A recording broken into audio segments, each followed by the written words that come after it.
5টি পরিণতি দুনিয়াতে। প্রথম নম্বর হচ্ছে, যে সমস্ত মানুষ নামাজ পড়ে না, নামাজ ছেড়ে দেয়, তাদের দুনিয়াতে 5টা পরিণতির প্রথম পরিণতি হচ্ছে আল্লাহ পাক রব্বুল আলামিন এই বান্দার সর্ব কাজের থেকে আল্লাহ পাক রব্বুল আলামিন বরকতকে ছিনিয়ে নেন। নাউযুবিল্লাহ। যে সমস্ত মানুষ নামাজ পড়ে না, আল্লাহ পাক রব্বুল আলামিন এই বান্দার প্রতিটি বিষয় থেকে যত ধরনের বরকত থাকতে পারে, যত ধরনের বরকত আছে, আল্লাহ পাক রব্বুল আলামিন এই সমস্ত মুসল্লিদের কাছ থেকে, এই সমস্ত বেনামাজির কাছ থেকে আল্লাহ তাআলা তার সর্ব বিষয়ের বরকতকে কেড়ে নেন। দ্বিতীয় নম্বর পরিণতি হচ্ছে, যে সমস্ত মানুষ নামাজ পড়ে না, যে সমস্ত মানুষ বিনা কারণে নামাজ ছেড়ে দেয়, কোনো কারণ নেই, কোনো অসুবিধা নেই, এই সমস্ত মানুষের দুনিয়াতে দ্বিতীয় নম্বর পরিণতি হচ্ছে এই মানুষের চেহারা থেকে নূর চলে যায়। এই মানুষটার চেহারার মধ্যে নূর থাকে না। যে মানুষ নামাজ পড়ে দেখবেন তার চেহারা অনেক সুন্দর লাগে, দেখতে ভালো লাগে, চেহারার মধ্যে একটা আলো থাকে, নূর থাকে, সুন্দর চেহারা থাকে। কিন্তু যে সমস্ত মানুষ নামাজ পড়ে না, হয়তো বান্দা তুমি বুঝতে পারছো না, কিন্তু অভ্যন্তরীণভাবে তোমার চেহারা থেকে নূর চলে যায়। তৃতীয় নম্বর পরিণতি হচ্ছে, যে সমস্ত মানুষ নামাজ পড়ে না দুনিয়াতে, তৃতীয় নম্বর পরিণতি হচ্ছে এই মানুষ যে সমস্ত নেক আমল করবে, আল্লাহ পাক রব্বুল আলামিন এই সমস্ত নেক আমলের কোনো সওয়াব দেবেন না। কোনো মানুষ দান খয়রাত করলো কিন্তু সে নামাজ পড়ে না, 1 লাখ টাকা 2 লাখ টাকা গরিব মিসকিনকে দান করলো, কিন্তু আফসোসের বিষয় এই বান্দা নামাজ পড়ে না, কিন্তু এর বিপরীত সে নেক আমল করেছে। দান খয়রাত করা একটি নেক আমল, কিন্তু আসল কাজ নামাজ পড়া, বান্দা নামাজ পড়ল না। এই নামাজ না পড়ার কারণেই বান্দা এইভাবে যত নেক আমল করবে, আল্লাহ পাক রব্বুল আলামিন এই বান্দার নেক আমলের কোনো সওয়াব দেবেন না। চতুর্থ নম্বর পরিণতি হচ্ছে, যে মানুষ জেনে বুঝে নামাজ ছেড়ে দেয়, এই মানুষের দুনিয়াতে চতুর্থ নম্বর পরিণতি হচ্ছে আল্লাহ পাক রব্বুল আলামিন এই সমস্ত বান্দার দোয়াকে কবুল করেন না। আপনি হয়তো কান্নাকাটি করে দোয়া করেছেন, অনেক লম্বা দোয়া করছেন, অনেক সময় নষ্ট করেছেন, কিন্তু রে বান্দা নামাজ পড়ছেন না। ফজরের আজান হয় আপনার খবর নেই, জোহরের আজান হয় আপনার খবর নেই, এশার আজান হয় আপনার খবর নেই, কিন্তু আফসোস আপনি কোনো মুসিবতের সম্মুখীন হলেন, লম্বা লম্বা দোয়া করেছেন, কিন্তু আপনি হয়তো মনে করছেন আপনার এই দোয়া কবুল হচ্ছে, কিন্তু আপনার এই আমল, এই দোয়া কিছুতেই কবুল হবে না, কারণ আপনি নামাজ পড়ছেন না।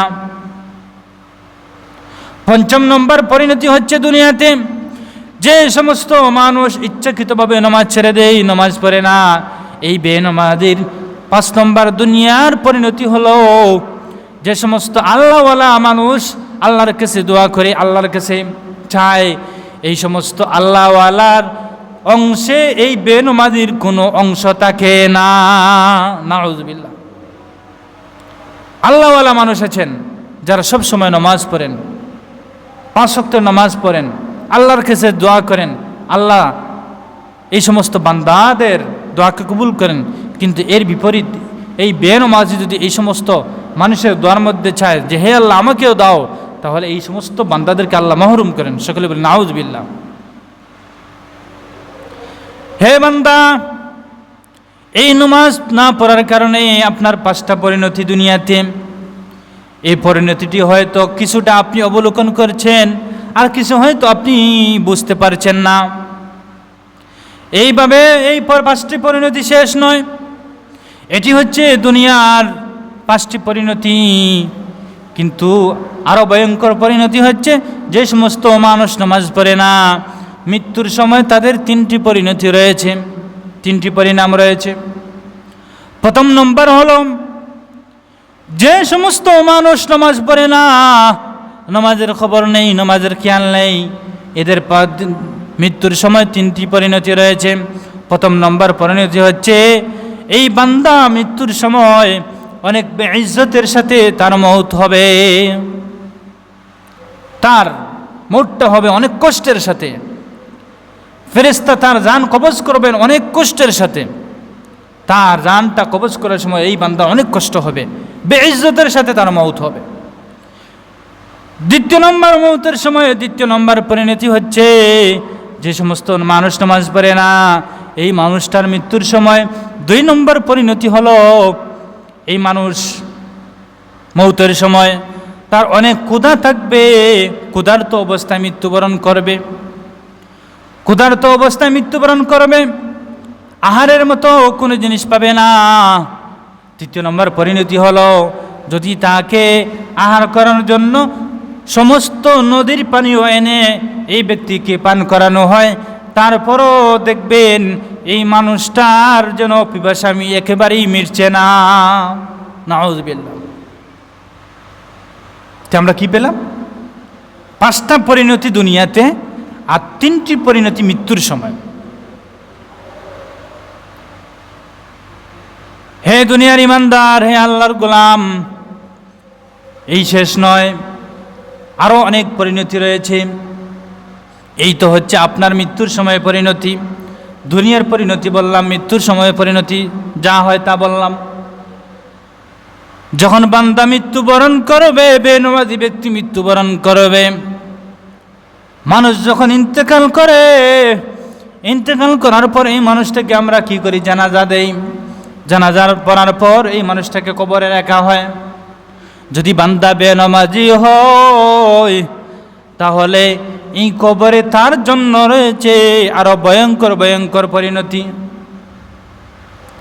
হে দুনিয়ার ইমানদার আল্লাহর গোলাম, আমরা আমাদের জীবনটা হেলাই দোলাই কাটিয়ে দিচ্ছি, আমার কোনো কাজ নেই, কোনো অসুবিধা নেই, নামাজটা আমরা পড়লাম না, অথচ এই নামাজ না পড়ার অনেক ভয়ঙ্কর পরিণতি রে বান্দা। কিভাবে তুমি একজন মুসলমান হয়ে নামাজ ছেড়ে দাও? কিভাবে তুমি নবীর একজন উম্মত হয়ে নামাজ ছেড়ে দাও? অথচ এই নামাজটি হচ্ছে ইসলামের গুরুত্বপূর্ণ একটি স্তম্ভ। আল্লাহ যে উদ্দেশ্যে তোমাকে এই পৃথিবীতে পাঠিয়েছেন, এই পৃথিবীতে একমাত্র পাঠানোর মেইন যে উদ্দেশ্য সেটি হচ্ছে আল্লাহর গোলামি করা। বান্দা, যে উদ্দেশ্যে আল্লাহ তোমাকে পাঠালেন, কিন্তু তুমি আল্লাহর এই উদ্দেশ্যটি বাস্তবায়ন করলে না। মৃত্যুবরণ করার পর বেনামাজির আরও 3টি পরিণতি রয়েছে, আরও 3 ধরনের শাস্তি রয়েছে। যে সমস্ত মানুষ নামাজ পড়ে না, যখন সে মৃত্যুবরণ করবে তখন কবরে তার 3 ধরনের শাস্তি রয়েছে। 3 ধরনের শাস্তি। প্রথম নম্বর শাস্তি হচ্ছে এই বান্দার কবরটা একবারে সংকীর্ণ হয়ে যাবে। যখন এই বেনামাজিকে কবরে রাখা হবে, তার কবরটা একেবারে সংকীর্ণ হয়ে যাবে। এমন সংকীর্ণ হবে যে এক বাজুর পাজর আরেক বাজু আরেক অন্য সাইডে চলে যায়। এভাবে এমন চাপা দেওয়া হয় যে চাপার কারণে বান্দার হাড় পর্যন্ত সবগুলো তছনছ হয়ে যায়। নাউযুবিল্লাহ। এই হচ্ছে কবর জগতের পরিণতি। দ্বিতীয় নম্বর পরিণতি হচ্ছে কবরে যখন বেনামাজিকে রাখা হবে, এই বেনামাজির দ্বিতীয় নম্বর পরিণতি হচ্ছে তার কবরের মধ্যে আগুন জ্বালিয়ে দেওয়া হবে, যে আগুন কিয়ামত পর্যন্ত তার কবরে দাউ দাউ করে জ্বলতে থাকবে। নাউযুবিল্লাহ। যে আগুন দুনিয়ার আগুনের মতো নয়, বরং এই আগুনটা অনেক ভয়ঙ্কর আগুন। যে আগুন দুনিয়ার আগুন থেকে শত শত গুণ বেশি তাপ বেশি থাকে, এই আগুনের তাপ অনেক অনেক বেশি থাকে। তৃতীয় নম্বর পরিণতি হচ্ছে যে সমস্ত মানুষ নামাজ পড়ে না, এই মানুষটা যখন মৃত্যুবরণ করবে, তার 3 নম্বর পরিণতি হচ্ছে তার কবর জগতে তার 3 নম্বর পরিণতি হলো আল্লাহ পাক রব্বুল আলামিন এই মানুষটার জন্য একটি অজগর সাপ নির্ধারণ করে দিবেন। নাউযুবিল্লাহ। এই অজগর সাপ কোন আকৃতির হবে? হাদিসের মধ্যে আছে যে এই অজগর সাপটি হবে আগুনের তৈরি। এই অজগর সাপ এর চোখ থাকবে আগুনের মতো, ভয়ঙ্কর আগুনের মতো। আর এই সাপের সুর যা আছে, এই সুরটা থাকবে লোহার মতো শক্ত।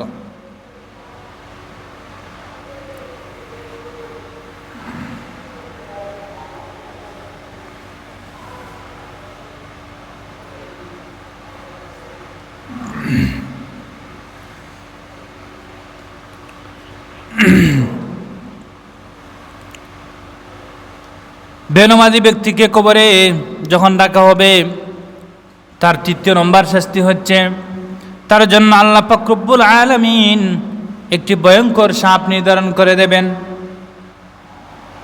যে সাপের চোখ থাকবে আগুনের তৈরি আর সুর থাকবে লোহার মতো শক্ত। এই সাপটা আল্লাহ পাক রব্বুল আলামিন এই বান্দার জন্য নির্ধারণ করে দেবেন। এই সাপ এসে এই বান্দাকে জিজ্ঞাসা করবে, হে বান্দা, হে আল্লাহর বান্দা, আল্লাহ পাক রব্বুল আলামিন আমাকে পাঠিয়েছেন আপনার কাছে। তখন এই ব্যক্তি জিজ্ঞাসা করবে, কিসের জন্য আল্লাহ আপনাকে পাঠিয়েছেন? এই সাপ বলবে, হে বান্দা, আল্লাহ আমাকে পাঠিয়েছেন এই জন্য, আল্লাহ পাক রব্বুল আলামিন তোমাকে দুনিয়াতে পাঠিয়েছিলেন নামাজ, আল্লাহর গোলামি করার জন্য, নামাজ পড়ার জন্য। কিন্তু রে বান্দা, দুনিয়াতে তুমি আল্লাহর গোলামি করনি, আল্লাহর ইবাদত করনি, আল্লাহর নামাজ, আল্লাহ যে নামাজ ফরজ করে দিয়েছেন সেই নামাজটুকু তুমি পড়নি। আল্লাহ পাক রব্বুল আলামিন আমাকে তোমার কাছে পাঠিয়েছেন দংশন দেওয়ার জন্য। হে বান্দা, তুমি ফজরের নামাজ ইচ্ছাকৃতভাবে ছেড়ে দিয়েছ, তোমার কোনো কারণ নেই, বিনা কারণে তুমি ফজরের নামাজটা ছেড়ে দিয়েছ। এজন্য আল্লাহ পাক রব্বুল আলামিন আমাকে আদেশ দিয়েছেন, সূর্য যতক্ষণ পর্যন্ত উদয় না হচ্ছে ততক্ষণ পর্যন্ত আমি তোমাকে দংশন করব, তোমাকে কামড়াতে থাকব। এরপর হে বান্দা, তুমি জোহরের নামাজ পড়নি, আল্লাহ পাক রব্বুল আলামিন আমাকে আদেশ দিয়েছেন আমি জোহরের নামাজ থেকে নিয়ে শুরু করে আসর পর্যন্ত, আসরের নামাজ পর্যন্ত এইভাবে তোমাকে দংশন করতে থাকবো। নাউযুবিল্লাহ। এই সাপ আরো বলবে, হে বান্দা, তুমি আসরের নামাজ কোনো কারণ নেই এমনিতে তুমি ছেড়ে দিয়েছ, বাজারে হাটে মাঠে গিয়ে আলাপ আলোচনার মাধ্যমে তুমি আসরের নামাজটুকু ছেড়ে দিয়েছ। রে বান্দা, আল্লাহ তাআলা আমাকে আদেশ দিয়েছেন আমি আসরের নামাজ থেকে শুরু করে মাগরিবের নামাজের আগ পর্যন্ত তোমাকে এভাবে দংশন করব, তুমি আসরের নামাজ পড়নি এই জন্য। হে বান্দা, তুমি মাগরিবের নামাজটুকু এইভাবে তুমি ছেড়ে দিয়েছ, আল্লাহ তাআলা আমাকে আদেশ করেছেন এইভাবে আমি তোমাকে মাগরিবের নামাজ থেকে শুরু করে এশার নামাজের আগ পর্যন্ত তোমাকে এভাবে দংশন করতে থাকবো। আল্লাহ আমাকে বলে দিয়েছেন, কারণ হচ্ছে তুমি বিনা কারণে মাগরিবের নামাজটি ছেড়ে দিয়েছ, অথচ আল্লাহ বলেছেন তুমি মাগরিবের নামাজ পড়ার জন্য। কিন্তু রে বান্দা, দুনিয়ার মানুষের পিছনে পড়ে, দুনিয়ার লোভে পড়ে, দুনিয়ার ব্যস্ততার পিছনে পড়ে আল্লাহর অসন্তুষ্টি অর্জন করেছ, যার কারণে আল্লাহ আমাকে নির্ধারণ করে দিয়েছেন আমি তোমাকে এশার নামাজ পর্যন্ত এভাবে দংশন করব। নাউযুবিল্লাহ। এইভাবে এই সাপ মাগরিবের নামাজ থেকে নিয়ে এশার নামাজ পর্যন্ত দংশন করবে, আর এশার নামাজ থেকে নিয়ে ফজরের আগ পর্যন্ত আবার এইভাবে দংশন করতে থাকবে, কামড় দিতে থাকবে। বলবে, হে বান্দা, আল্লাহ তাআলা বলেছেন আপনি এশার নামাজ পড়ার জন্য, কিন্তু রে বান্দা তুমি তোমার ছেলে মেয়েদের সাথে আলাপ আলোচনা গল্প গুজব করে কাটিয়েছ, আলাপ আলোচনা করে তুমি সারাটা রাত কাটিয়েছ, এশার নামাজ পড়নি, অবহেলা করে তুমি এশার নামাজ ছেড়ে দিয়েছ। আল্লাহ আমাকে আদেশ করেছেন আমি এশার নামাজ পর্যন্ত তোমাকে এইভাবে দংশন করব। নাউযুবিল্লাহ। এইভাবে সাপ মোট কথা হচ্ছে 24 ঘন্টা এই সাপ, এই অজগর সাপ এই বেনামাজি ব্যক্তিকে দংশন কামড়াতে থাকবে। নাউযুবিল্লাহ। তাহলে নামাজ না পড়ার পরিণাম খুব ভালো না? অনেক ভয়ঙ্কর, অনেক ভয়ঙ্কর। আফসোস, হায় আফসোস। অথচ আমরা বিনা কারণে, আপনার অসুবিধা থাকাটা স্বাভাবিক, আমার অসুবিধা থাকা স্বাভাবিক, কিন্তু মসজিদে আসতে পারলাম না এই জন্য কি আমি নামাজ একেবারে ছেড়ে দেব? তা শেষ নয়। হে বান্দা, এই আযাব শেষ নয়, এটি তো হচ্ছে কবরের আযাব, কিন্তু এর থেকে তো আরো বড় আযাব রয়েছে, হাসরের মাঠ। কবরের মাঠ থেকে যখন, কবরের জগৎ থেকে যখন হাসরের মাঠ কায়েম হবে, হাসরের মাঠে বেনামাজিদের বিচার আরো কঠিন হবে, কঠিন, অনেক ভয়ঙ্কর, অনেক ভয়ঙ্কর, অনেক ভয়ঙ্কর। আল্লাহ পাক রব্বুল আলামিন কিয়ামতের ময়দানে বেনামাজিদের হিসাব করবেন কঠোরভাবে। বেনামাজিদের প্রতি আল্লাহর ঘৃণা থাকবে, ঘৃণা থাকবে। নাউযুবিল্লাহ। আল্লাহর কি থাকবে? ঘৃণা থাকবে। নাউযুবিল্লাহ। হাদিসের মধ্যে আছে যে বেনামাজির কপালে বিভিন্ন 3 ধরনের দাগ থাকবে। একটা দাগ হচ্ছে হে আল্লাহর হক নষ্টকারী, হে বেনামাজি, হে আল্লাহর হক নষ্টকারী, এভাবে কপালে লেখা থাকবে। নাউযুবিল্লাহ। হে মুসলমান, এই নামাজ অনেক, নামাজ ছাড়ার পরিণতি অনেক ভয়ঙ্কর, অনেক ভয়ঙ্কর। অথচ আফসোসের বিষয় আমরা নামাজ পড়ি না। এই জাহান্নাম অনেক ভয়ঙ্কর, অনেক ভয়ঙ্কর।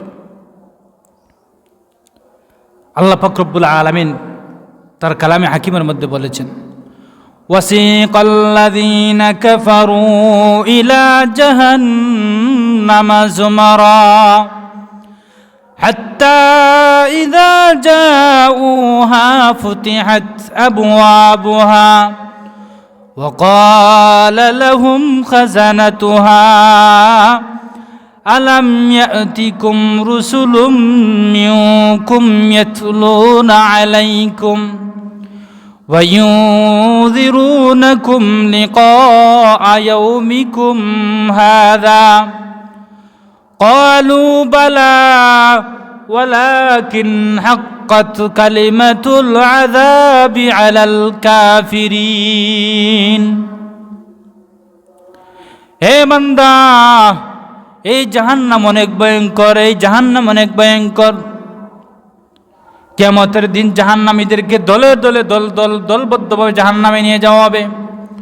ওয়াসিকাল্লাযীনা কাফারু, যারা কুফরি করেছে, যারা আল্লাহর নাফরমানি করেছে।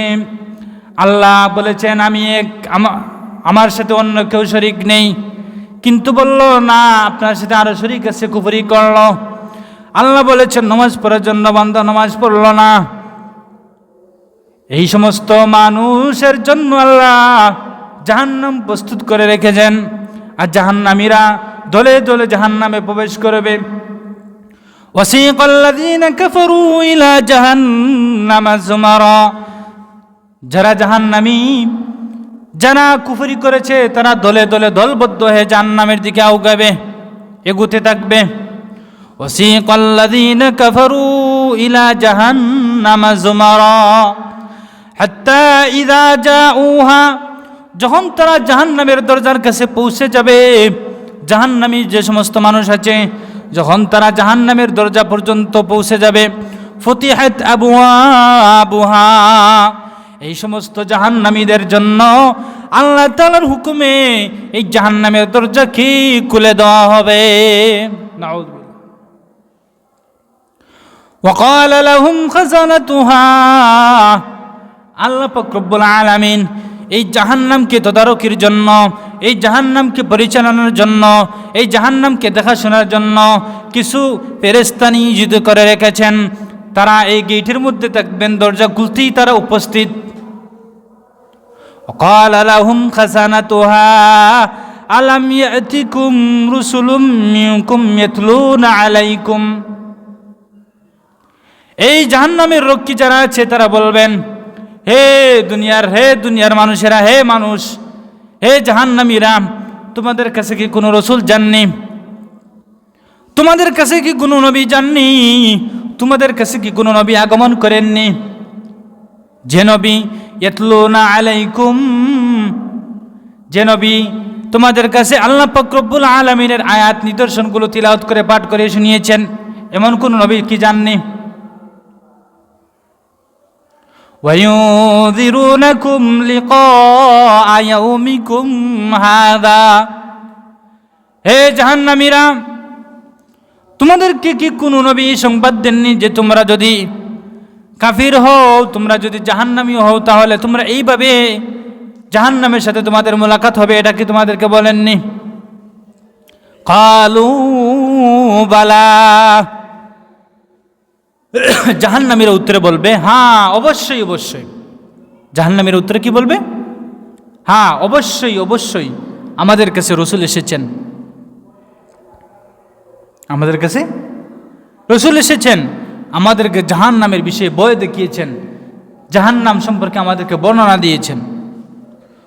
কিন্তু আফসোস, ওয়ালাকিন হাক্কাত কালিমাতুল আযাবি আলাল কাফিরিন। কিন্তু আফসোস, আল্লাহর কথা, আল্লাহর ইচ্ছা আমাদের জন্য কি জাহান্নাম প্রস্তুত। আমাদের জন্য আল্লাহর ফয়সালায় রয়েছে যে আমাদের জন্য কি রয়েছে? জাহান্নাম। যার কারণে আমরা হেদায়েত প্রাপ্ত হইনি। ওয়ালাকিন হাক্কাত কালিমাতুল আযাবি আলাল কাফিরিন। কিন্তু কাফির মুশরিক যারা রয়েছে তাদের ব্যাপারে আল্লাহর ফয়সালা হচ্ছে জাহান্নাম। এজন্য আমরা এই সমস্ত নবী রাসূল যাওয়ার পরেও আমরা কি করতে পারিনি? হেদায়েত পাইনি। এরপরে শেষ নয়, এই জাহান্নামীদেরকে উদ্দেশ্য করে বলা হবে, আল্লাহ তাআলা বলেন, কিলা দুখুলু আবওয়াব জাহান্নাম খালিদিনা ফিহা। যারা জাহান্নামী আছেন তাদেরকে বলা হবে, কিলা দুখুলু আবওয়াব জাহান্নাম খালিদিনা ফিহা। আল্লাহ তাআলা বলবেন, হে জাহান্নামীরা, হে জাহান্নামের অধিবাসী যারা আছো, তোমরা এই জাহান্নামের দরজা দিয়ে চিরস্থায়ীর জন্য প্রবেশ করো। হায় হায় আফসোস, আল্লাহ বলবেন, হে জাহান্নামীরা, কিলা দুখুলু আবওয়াব জাহান্নাম খালিদিনা ফিহা। এই জাহান্নামে প্রবেশ করা শুধু প্রবেশ নয়, খালিদিনা ফিহা, চিরস্থায়ী প্রবেশ করো। নাউযুবিল্লাহ। ফাবিইসা মাসওয়াল মুতাকাব্বিরিন। যারা অহংকারী করেছে, বরত্বি দেখিয়েছে, পৃথিবীতে নিজেকে অনেক বড় পণ্ডিত মনে করেছে যে আমি তো কোটি কোটি টাকার মালিক, আমার কি নামাজের আর প্রয়োজন আছে? আমার ব্যাংকে কোটি কোটি টাকা আছে, যে সময় যত টাকা প্রয়োজন ব্যাংক থেকে উত্তোলন করব, আর যা ইচ্ছা তাই খাবো, খাও দাও ফুর্তি করো, এইভাবে একটা কথা আছে না? এইভাবে যারা নিজেকে বড়ত্ব দেখিয়েছে, অহংকারী করেছে, নিজেকে অনেক বড় পণ্ডিত মনে করেছে, তাদের এই নিকৃষ্টতম স্থান হচ্ছে জাহান্নাম। এই জন্য বেরাদুল ইসলাম, এই জাহান্নাম শব্দটা একবার ছোট্ট, কিন্তু এর ভিতরে রয়েছে অনেক অনেক ভয়ঙ্কর ভয়ঙ্কর পরিণতি। এই তো একরকম আয়াত বললাম, কোরআনে করিমে জাহান্নাম সম্পর্কে অনেক অনেক অনেক আয়াত আছে। এই জন্য আমরা যারা নামাজ পড়ি না,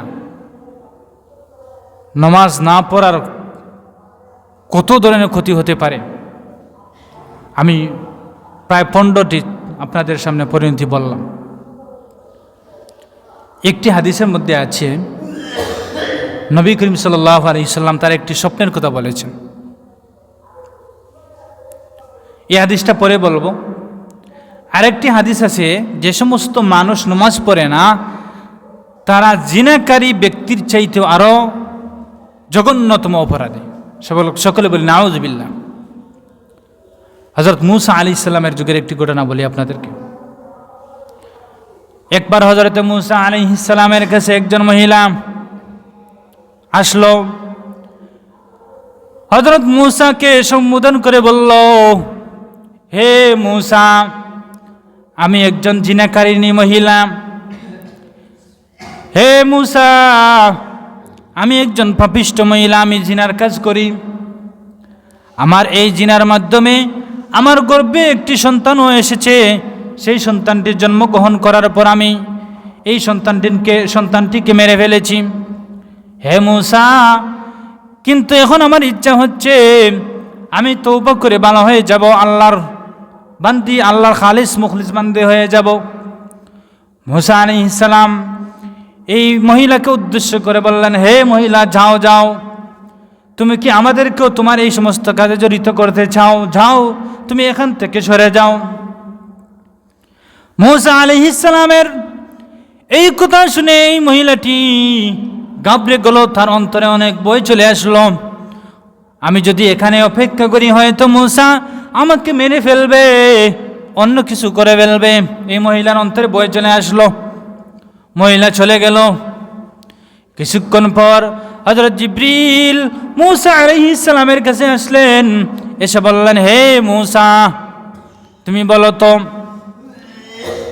জিনের চাইতে কি আরো কোনো জঘন্যতম কাজ আছে? জঘন্যতম কি অপরাধ আছে? মূসা আলাইহিস সালাম জিবরিলের উত্তরে বললেন, হে জিবরিল, জিনের চাইতে তো আর কোনো জঘন্যতম কাজ আমার জানা মতো নেই। হযরত জিবরিল মূসাকে সম্বোধন করে বললেন, হে মূসা, আপনি যা বুঝেছেন তাই নয়। আপনি যে কিছুক্ষণ আগে একজন মহিলাকে তাড়িয়ে দিয়েছেন, যে মহিলা আপনার কাছে এসেছিল তওবা করার জন্য, হে মূসা, তুমি জেনে রাখো, এই জিনার চাইতেও আরো জঘন্যতম অপরাধী ব্যক্তি হচ্ছে বেনামাজি, যে নামাজ ছেড়ে দেয়। নাউযুবিল্লাহ। এই জিনাকারী ব্যক্তি চাইতেও আরো বড় অপরাধী হচ্ছে ওই ব্যক্তি যে নামাজ ছেড়ে দেয়। নাউযুবিল্লাহ। এই দেখেন নামাজ ছাড়ার পরিণতি কতটুকু। এইভাবে অনেক অনেক ঘটনা, অনেক অনেক ওয়াকিয়া আছে যে এই নামাজ, যে সমস্ত মানুষ নামাজ পড়ে না তাদের অনেক পরিণতি আছে, অনেক পরিণতি আছে। হযরত নবী করিম সাল্লাল্লাহু আলাইহি সাল্লামের একটি স্বপ্নের কথা বলেই আমি শেষ করব। একদিন নবীজি সাল্লাল্লাহু আলাইহি সাল্লাম ফজরের নামাজের পর তার সাথীদেরকে সম্বোধন করে বললেন, হে আমার সাথীরা, আমি গত রাত্রে একটি স্বপ্নে দেখলাম যে আমাকে দুজন সঙ্গী আমাকে কোথায় নিয়ে যাচ্ছেন, আমাকে কোথাও নিয়ে যাচ্ছেন। আমি তাদের সাথে এই সফর সঙ্গী হিসেবে গেলাম। আমাকে তারা জান্নাত জাহান্নাম দেখিয়েছেন। আর জাহান্নামে দেখলাম বিভিন্ন ধরনের মানুষকে বিভিন্ন পদ্ধতিতে শাস্তি দেওয়া হচ্ছে।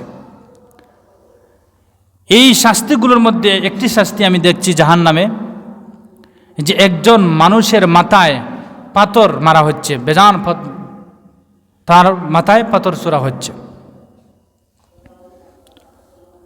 আর এই পাথর মারার কারণে তার মাথা চূর্ণ বিচূর্ণ হয়ে যাচ্ছে। নবীজি বলেন, আমি দেখলাম এই ব্যক্তির মাথায় বারবার পাথর মারা হচ্ছে। এই পাথর মারার কারণে তার মাথা চূর্ণ বিচূর্ণ হয়ে যাচ্ছে। আর এই পাথরটি তার মাথার মধ্যে মারার কারণে ডেঙ্কে পাথরটি অনেক দূরে চলে যায়। আবার এই পাথরটিকে এনে আবার এই ব্যক্তির মাথার মধ্যে আবার মারা হয়। এইভাবে এই ব্যক্তির উপর বিভিন্নভাবে বিভিন্ন পদ্ধতিতে মাথার মধ্যে পাথর চড়া হচ্ছে।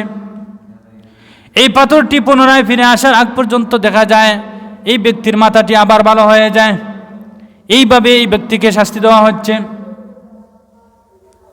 তখন আমি জিজ্ঞাসা করলাম, এই ব্যক্তিকে এইভাবে শাস্তি দেওয়ার কারণ কি? এই ব্যক্তিকে এই পদ্ধতিতে শাস্তি দেওয়ার কারণ কি? তখন তারা আমাকে উত্তর দিলেন, এই ব্যক্তি হচ্ছে ওই ব্যক্তি যে দুনিয়াতে কোরআন সম্পর্কে অবগত ছিল, কোরআন তিলাওয়াত জানতো। এই ব্যক্তি কোরআন তিলাওয়াত করতো না আর ফজরের নামাজ ছেড়ে দিত, যার কারণে আল্লাহ পাক রব্বুল আলামিন এই ব্যক্তিকে এই ধরনের শাস্তি দিচ্ছেন। সকলে বলি নাউযুবিল্লাহ। এখন দেখেন বেরাদান ইসলাম, জাহান্নামের শাস্তি কত ভয়ঙ্কর আর বেনামাজির শাস্তি কত ভয়ঙ্কর। এই জন্য আল্লাহ পাক রব্বুল আলামিনের কাছে দোয়া করি, আল্লাহ যেন আমাদের সকলকে 5 ওয়াক্ত নামাজ পড়ার তৌফিক দান করে। সকলে বলি আমিন। কারণ হাদিসের মধ্যে আছে, আউয়ালু মা ইউহাসাবু বিহিল আবদু ইয়াউমাল কিয়ামাতিস সালাহ। কিয়ামতের দিন সর্বপ্রথম বান্দার কিসের হিসাব নেওয়া হবে? নামাজের হিসাব। কিয়ামতের দিন সর্বপ্রথম বান্দার নামাজের হিসাব নেওয়া হবে। এই জন্য বেরানুল ইসলাম, আমরা হেলায় দুলায় নিজের জীবনকে নষ্ট করব না, নিজের জীবনকে নষ্ট করব না। নামাজের ব্যাপারে আমরা অবহেলা করব না, কিছুতেই অবহেলা করব না, কিছুতেই অবহেলা করব না। নামাজের গুরুত্ব ফজিলত কতটুকু আমি এক জুমায় বলেছি, আজকে বললাম এই নামাজ ছাড়ার কতটুকু ভয়ঙ্কর পরিণতি। আল্লাহ পাক রব্বুল আলামিন আমাদের সকলকে যেন নামাজের গুরুত্ব দেওয়ার তৌফিক দান করেন। মসজিদে যখন আজান হবে, আমার যেই কাজ থাকুক না কেন, আমি আমার এই কাজকে পিছনে ফেলে আল্লাহর ডাকে সাড়া দেওয়ার জন্য আমি সর্বপ্রথম নামাজ আদায় করব। বিশেষভাবে আসরের নামাজ, মাগরিবের নামাজ মানুষ অনেক সময় আলাপ আলোচনা, বাজারে ঘোরাফেরা ইত্যাদির মধ্যে ছেড়ে দেয়, বাড়িতে কাম ইত্যাদির কারণে ছেড়ে দেয়। এশার নামাজ হেলায় দুলায় গফ আলোচনা ইত্যাদির মধ্যে মানুষ ছেড়ে দেয়। ফজরের নামাজ ঘুমের মাধ্যমে মানুষ ছেড়ে দেয়। জোহরের নামাজ অলসতাবত আমরা ছেড়ে দিই। এই সবগুলোকে পিছিয়ে এই জিনিসটা আমাদের অন্তরে আনতে হবে যে এই দুনিয়াটা স্থায়ী নয়, আমি এই দুনিয়া ছেড়ে একদিন চলে যাব, আমার আল্লাহর কাছে আমার সাক্ষাৎ হবে। আল্লাহ হচ্ছেন কিয়ামতের দিন আমার হিসাব নেবেন। এই জিনিসটা সবসময় আমি ফিকির করব, সব সময় আমি ফিকির করব যে আমি এই দুনিয়াতে থাকবো না, চলে যাব, এটা নিশ্চিত। থাকবো না এটা নিশ্চিত। তাহলে আপনি কিসের জন্য নামাজ ছাড়ছেন? কিসের জন্য নামাজ ছাড়েন? এই প্রশ্নটা নিজের বিবেকের সাথে সব সময় করবেন যে আমি তো এই দুনিয়াতে থাকবো না, তাহলে আমি কিসের জন্য নামাজ ছাড়ি? আর কিয়ামতের দিন যখন আমার নামাজের হিসাব না হবে, তাহলে আমি কিসের জন্য নামাজ ছাড়ি? আর আখিরাতের জীবন, সেই জীবনটা হচ্ছে তো আমার জন্য স্থায়ী জীবন। স্থায়ী জীবনের জন্য আমি কি করছি? এই ফিকিরটা আমরা সব সময় করব। আল্লাহ পাক রব্বুল আলামিন আমাদের সকলকে সহি সমঝ দান করুন। আর সময় মতো আল্লাহ পাক রব্বুল আলামিন আমাদের সকলকে নামাজ পড়ার তৌফিক দান করুন। আমরা সকলে বলি আমিন। ওয়া আখিরু দাওয়ানা আনিল হামদুলিল্লাহি রাব্বিল আলামিন। আসসালামু আলাইকুম ওয়া রাহমাতুল্লাহ। সুন্নাত ফরক।